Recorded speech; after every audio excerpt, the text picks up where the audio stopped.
Hey, how y'all doing today? It's Doc Booger, and it's time for Doc Booger's Pick of the Week. I'm feeling a little bit under the weather, just not quite 100%, so might keep this a bit short. And, if it's no good and my jokes fall flat, then I'm just going to blame not feeling good on it. So let's get on with it. Let's talk about some listening highlights of the week. Got the soundtrack to Born Losers. This is the first movie with Billy Jack in it. Y'all remember old Billy Jack? I think most people think of Billy Jack and they think of that scene where he tells this old boy, hey, I'm going to take my right foot and I'm going to kick you on that side of your face, and there's not a damn thing you can do about it, Jack. Really? Really? Well, that was in the second Billy Jack movie, and that one's just called Billy Jack. Anyway, Born Losers is actually the first time the Billy Jack character appears in a movie, and it's directed by Tom Laughlin, the guy that plays Billy Jack. And this soundtrack is a Mike Curb and Davey Allen and the Arrows outing. And it's got some great Davey Allen and the Arrows tracks on there. It's got a bit of filler.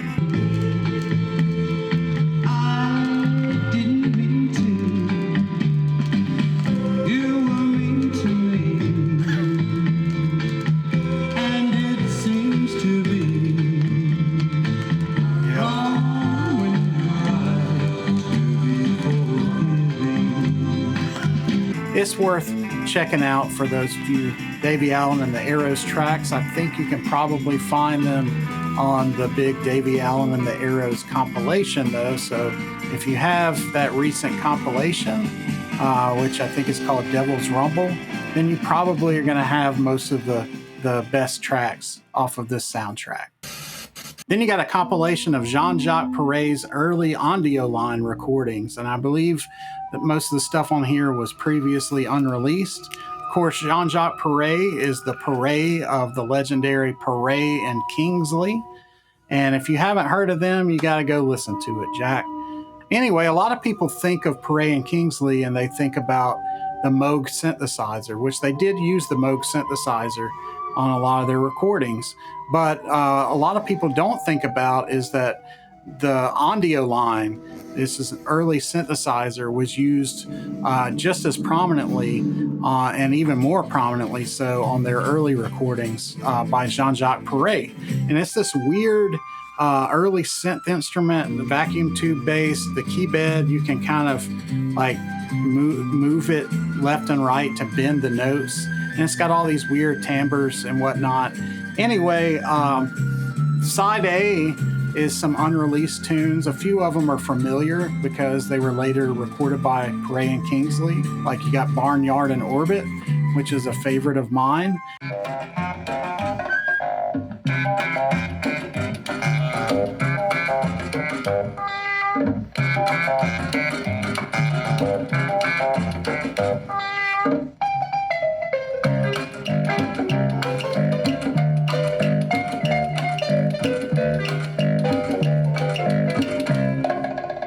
Then you got all kind of other songs on here that had never seen the light of day before. There's at least one song on here with Dick Hyman doing some accompaniment, and Angelo Badalamenti. The two of Jean-Jacques Perrey and Angelo collaborated over the years. And of course, this is some of Angelo's early time in the music business. So it's a lot of fun now. Old Jean-Jacques Perrey.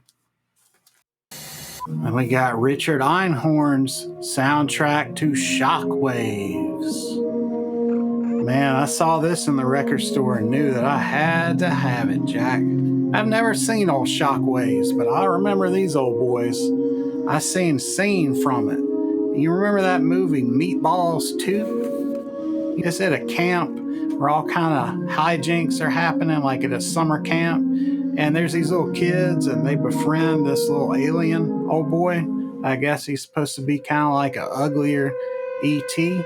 Anyway, they sitting around watching TV and watching a movie, and the movie they're watching is Shockwaves, and it shows this scene where these old boys with goggles are coming up out of the water and there's this creepy music playing. And it turns out the director of Shockwaves and the director of Meatballs 2 are the same dude. Anyway, I got home and realized this is a Waxworks release. And if you remember from past episodes, I'm not a big fan of the Waxworks label. I had 2 or 3 different Waxworks releases that I had my hands on and listened to them, and the pressing sounded horrible, really noisy and poppy. This one actually sounded great, and I love the music on there. It's real minimalist, creepy, analog synth stuff. A lot of fun. Shockwaves, but Meatballs 2. I have to go back and watch old Meatballs 2 now. It's got John Larroquette in it. It's got old Paul Rubens in it too now. Come on. Meatballs 2, brothers. Oh boy, I don't think I have my wits about me quite enough to do this injustice. First, let's just look at it a little bit. There's so much going on. Dinner with Drac by the Children of the Night. Just look at him now. Good Lord. I mean, Frankenstein, he looked more like Leatherface. The Mummy, I mean, he holding some giant silverware. He ready to eat, Jack. All they got for him is some salad.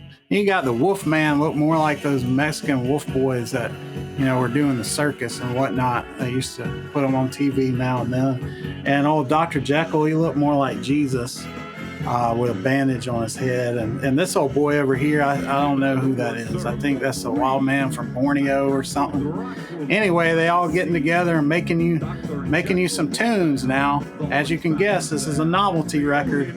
And the songs are actually pretty decent for a novelty record.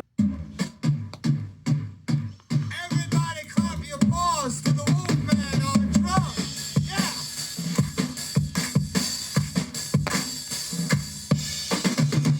Do the monster, yeah. Do it now.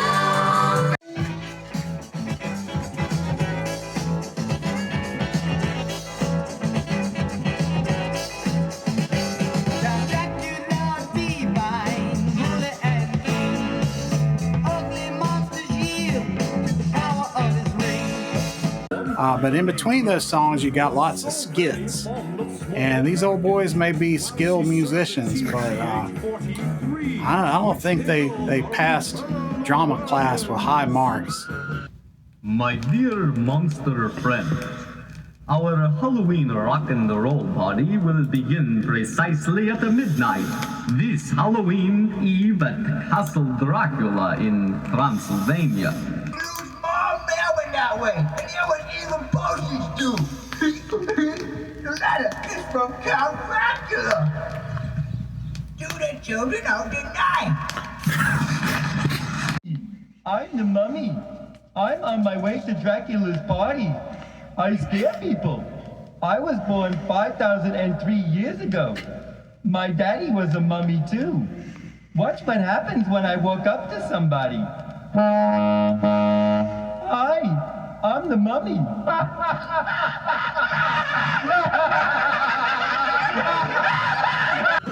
We know how Dracula likes to party. I'm the mummy, and I like to scare people. Yeah. I mean, it sounded like the janitor had to sub for the daycare lady during Halloween story hour. And we got Piero Piccioni's soundtrack to The 10th Victim.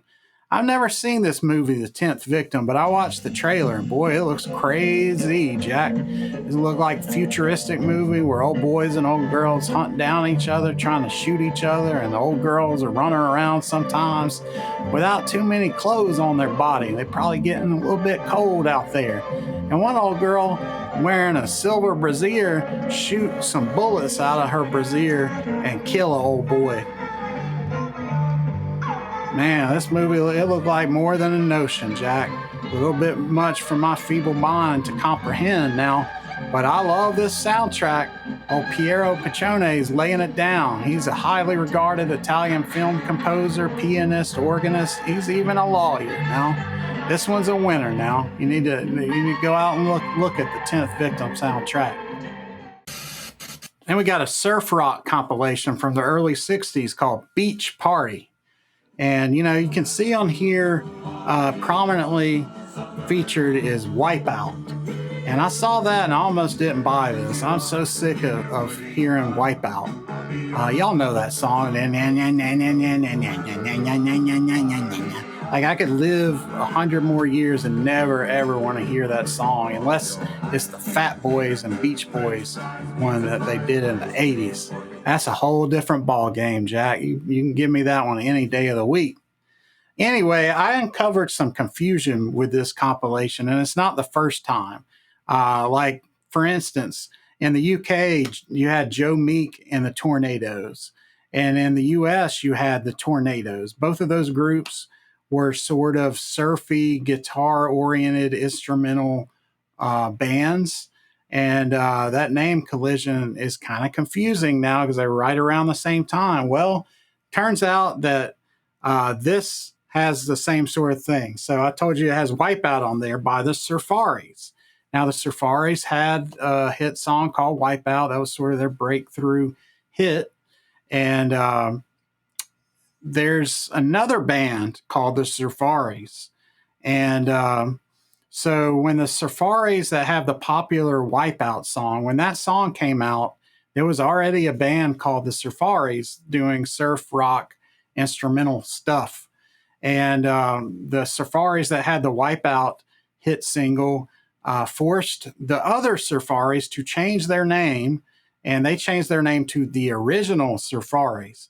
Anyway, this compilation came out before that happened, and the Surfaris that are on here that are doing this Wipeout track are the original Surfaris. And this Wipeout track is nothing, it's a completely different song than the popular Wipeout that we know. And I think it was supposed to be on a full-length album that the original Surfaris never released. I don't know if the Wipeout is a coincidence that they have a song of the same name, or, they're probably throwing some shade or trying to cash in or whatever. But in any case, there's some good surf instrumentals on this compilation. There's also some forgettable vocal tunes on here. But the one takeaway I got was, of course, about that bit of trivia about the Surfaris versus the original Surfaris, but also the Sentinels had the song on here that I like the best, and I'm going to listen to some more of their stuff. I don't think they have too much, though. It's probably just a few singles and whatnot. But all around, glad I picked up this surf compilation. And finally, we got the pick of the week. Snakefinger, Greener Postures. So Snakefinger is most well known for his work playing guitar with the legendary band The Residents. Now, I haven't reached the stage of my music nerddom where I've become a huge Residents fan. I've heard some of their stuff, and some of it I liked. Some of it was a bit too far out there for me to want to listening to it too often. But mostly I just haven't dug into their catalog. It's kind of intimidating. It seems like they have a lot of releases, and I just don't know even where to start. But a friend of mine several months ago on Facebook recommended I check out Snakefinger, and I streamed his first couple of albums, and this is his second album. And recently I got this 2023 repress of his second album, and I love it, man. It's kind of the same appeal that I have for early Brian Eno art rock songs. Like, you got your weird song structures, your quirky lyrics, your treated instrument.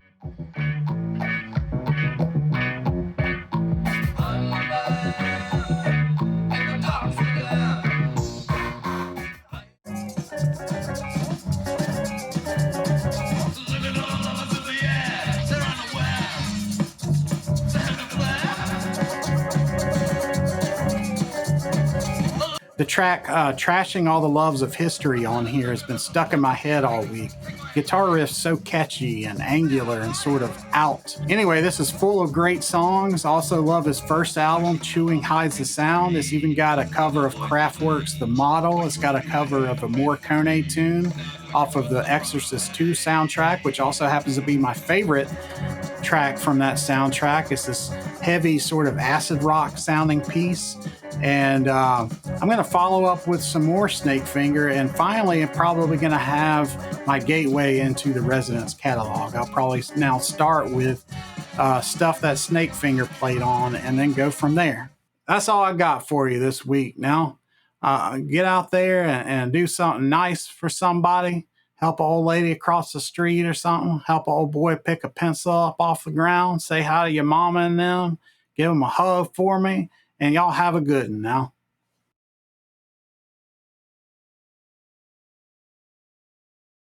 Naturally, you'll want to bring your instruments, for you know what sweet music we shall make. Signed, your fiend, Count Dracula.